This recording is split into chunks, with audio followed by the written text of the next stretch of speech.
العظيم اللهم صل على سيدنا محمد وعلى آل سيدنا محمد واصحاب سيدنا محمد وبارك وسلم عليهم. السلام علیکم ورحمۃ اللہ وبرکاتہ. بسم اللہ الرحمن الرحیم. محترم سامعین کرام، گزشتہ سبق ہم نے پڑھا تھا کہ مشرکین مکہ کے دل جو جل رہے تھے، پھٹ رہے تھے توحید کی آیتوں سے اور قرآن مقدس کی پکار سے اور توحید کی ضرب سے. پھر انہوں نے آخر میں ایک اور اعتراض کیا، انسانی رسول پر اعتراض. ہم نے کل ایک مسئلہ پڑھا تھا، اس میں بتا دیا گیا تھا کہ سیرت نگارنے کی دو مسئلے تھے جن سے مشرک بہت حیران تھے، پریشان تھے. ایک تو مسئلہ ہم نے پڑھ لیا تھا کل، یہ جو مشرک اعتراض کیا کرتے تھے نبی پاک صلی اللہ علیہ وسلم پر، ما لہذا رسول یأکل الطعام ویمشی فی الاسواق، یہ کیسے رسول ہو سکتے ہیں کہ ہمارے جیسے ہی انسان ہیں، کھاتے پیتے ہیں، بازار میں چلتے پھرتے ہیں ہماری ہی طرح، یہ رسول کیسے ہو سکتے ہیں؟ ان کے ساتھ کوئی فرشتہ کیوں نہیں ہے جو ڈرانے والا ہو؟ اور ان کا تو صرف یہی کام ہونا چاہیے تھا کہ بزرگانہ انداز میں ہمارے لیے صرف دعائے خیر کرتے، تب جا کر ہم انہیں رسول مانتے. یہ اعتراض مشرکین مکہ کی جانب سے ہوا تھا. اس پر ہم نے تفصیلاً پڑھ لیا تھا کہ اللہ رب العزت نے کیا جواب دیے تھے، نبی پاک صلی اللہ علیہ وسلم نے ان کے مشرکین مکہ کے ان سوالات کا کس طریقے سے جواب دیا تھا، یہ ہم نے پڑھا تھا. اور اللہ رب العزت نے آخرکار ان اعتراض کرنے والوں کو کھل کر کہا تھا، انہم الا کالانعام بل ہم اضل، یہ چوپائے ہیں، جانور ہیں، بلکہ ان سے بھی گئے گزرے ہیں. اور کأنہم حمر مستنفرہ فرت من قسورہ، یہ تو گویا جنگلی گدے ہیں جو کسی شیر کے ڈر سے بھاگ رہے ہوں. یہ اللہ رب العزت نے ان مشرکین مکہ کو مخاطب کر کے فرمایا تھا. تفصیل سے ہم نے یہ پڑھا تھا. اور آج کا جو سبق تھا آخرت کا انکار، یہ دوسرا مسئلہ تھا. ایک مسئلہ تو یہ تھا جو گزشتہ سبق میں ہم نے پڑھا، دوسرا مسئلہ تھا آخرت کا انکار. آخرت کا تصور جب تک نہ ہو، دیکھیں اگر انسان کو یہ گمان ہو کہ مجھے آنے والے چند دنوں کے بعد میرے امتحانات ہو رہے ہیں، یا مجھے کسی ایسے افسر کے پاس یا کسی منصب والے کے سامنے پیش ہونا ہے، اپنے ان سوالات کا جواب دینا ہے، تو انسان کو فکر لاحق رہتا ہے. آپ دیکھیں کہ جب کسی شہر میں کوئی بڑا افسر یا کسی منصب والا آنے والا ہوتا ہے تو کس طریقے سے سیکیورٹی افراد یا باقی چیزیں کس طریقے سے متحرک ہو جاتی ہیں کہ کسی بھی چیز کی کمی نہیں رہنی چاہیے. غرض جب آخرت کا تصور ہی نہ ہو ان کے دل میں، ان کے ذہن میں آخرت کا تصور تھا ہی نہیں، تو کس طریقے سے ایمان لے آتے؟ حضرت شاہ ولی اللہ محدث دہلوی علیہ رحمۃ، ایک تو آخرت ان کے تصور والخیال سے بہت اونچی بات تھی. دوسرے اس بارے میں گزشتہ انبیاء کے تفصیلی بیان بھی ان کے پاس نہیں تھے، ان کے پاس موجود نہیں تھے تفصیلی بیانات. اس لیے یہ بات ان کی سمجھ میں نہیں آتی تھی کہ انسان جس وقت مر کے مٹی میں مل جائے اور ہڈیاں ہو جائیں، ہڈیوں کے بعد بھی کیا کوئی ایسا وقت آئے گا جس میں انسان کو پھر دوبارہ زندہ کیا جائے گا؟ پھر وہ قیامت کے دن کیسے دوبارہ پیدا ہوں گے اور کیسے اپنے مالک کے سامنے زندگی کا حساب دینے کے لیے کھڑے ہوں گے؟ اس لحاظ سے کچھ لوگ تو بالکل ہی دوہرے قسم کے تھے کہ وہ کہتے تھے بس یہ جو زمانے کی مشکلاتیں ہم پر آتی ہیں، یہ آسانیاں آسائشیں جو ہمارے اوپر آتی ہیں اور زمانے کا الٹ پھیر جو ہوتا ہے، اسی وجہ سے ہم مرتے ہیں، باقی اس مرنے کی وجہ کوئی اور نہیں ہے. اور قرآن مقدس میں فرمایا وما یہلکنا الا الدہر، ہم تو بس زمانے ہی کی وجہ سے مر جاتے ہیں. بلکہ ایک بہت بڑا ظالم مشرک تھا، اس نے ایک بار کسی پرانے مردے کی قبر کھود کے وہاں سے ہڈیاں نکال کے ہڈیوں کو مسلنے کے بعد جناب محمد رسول اللہ صلی اللہ علیہ وسلم کے پاس حاضر ہوا، اور حاضر ہونے کے بعد الیاذ باللہ پھونک مارا ان ہڈیوں کو اور کہنے لگا کیا ان ہڈیوں کو کوئی بھی زندہ کر سکتا ہے کوئی زندہ کرنے والا؟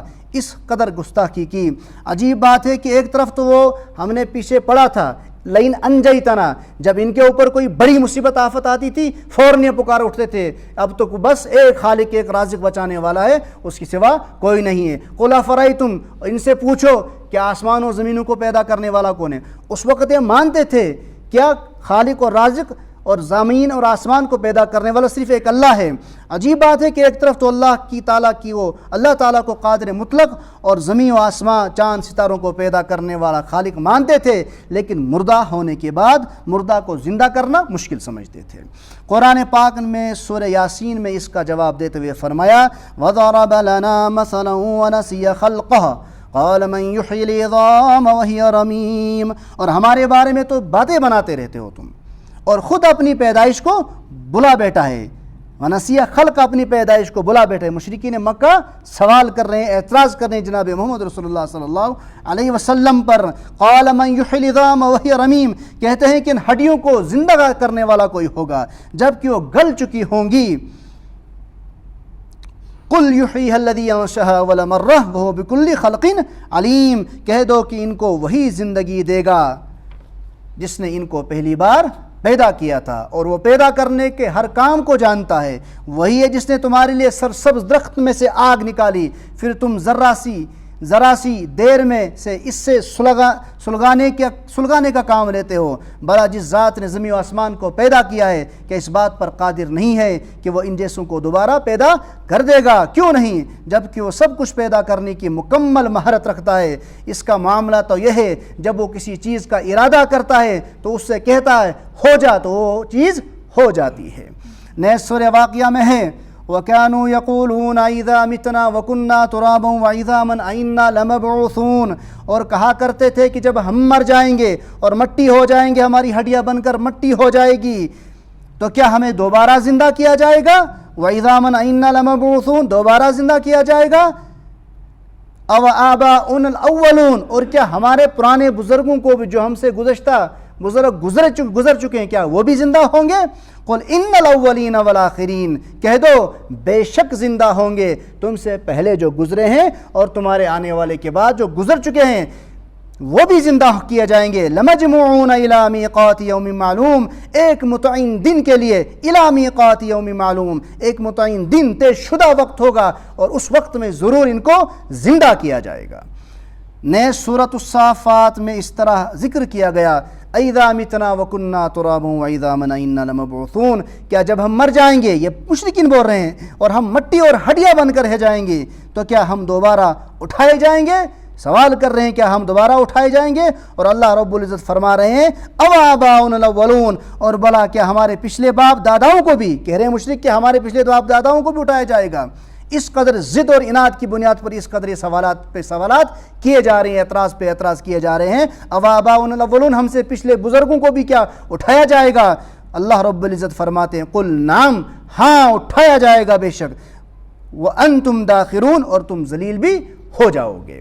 یہ اللہ رب العزت نے آخری فیصلہ ان مشرکین مکہ کے لیے فرمایا قل نعم وانتم داخرون، ہاں تم زندہ کیے جاؤ گے اور تم ذلیل ہو کے رہ جاؤ گے۔ اللہ رب العزت ہمیں کہنے سننے سے عمل کرنے کی توفیق عطا فرمائے۔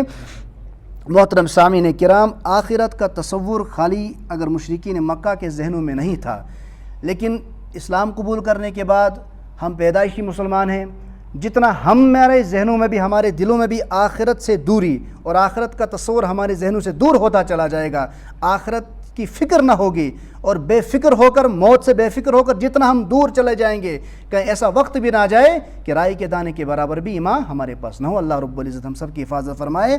انشاءاللہ کل کا سبق جو پڑھا جائے گا، ضد کا کوئی علاج نہیں۔ وصلی اللہ تعالی علی خیر خلقہ محمد وعلی آلہ وصحابہ اجمعین برحمتک یا ارحم الراحمین۔